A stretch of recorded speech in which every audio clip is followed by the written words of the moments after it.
Let's close out this module with a recap of the key takeaways. First, you learned what the product management lifecycle is. It's a framework for how great products are built and improved, broken down into different phases. Phase 0 is to define a business outcome. This could be something like increasing retention, reducing costs, or gaining market share. Phase 1 is discover, where you identify the problems users have. Phase 2 is validate, where you determine the right solutions for the problems you've identified. Phase 3 is build, where you work hand in hand with engineering and product design to bring your idea to life. Phase 4 is launch, where you ensure customers and the market know about and use what you've built. Phase 5 is evaluate, where you leverage quantitative and qualitative data to measure performance.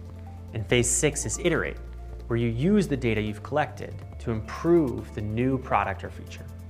We've also discussed how the product management lifecycle helps product managers take a more data-driven, product-led approach to development, and we went over the importance of starting product work with a business outcome that you're looking to achieve.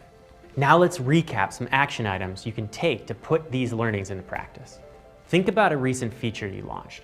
How did your process mirror the product management lifecycle? Are there certain phases where you could improve? Do you know the higher level outcomes you were trying to achieve? Although you might not be able to apply the lifecycle to your work all at once, start to identify ways to weave this motion into how you ideate and prioritize what to build next. Now that you've finished this module, you should be able to describe what the product management lifecycle is and how it works, identify the different phases of the product management lifecycle, and explain why product work should always tie to a desired outcome.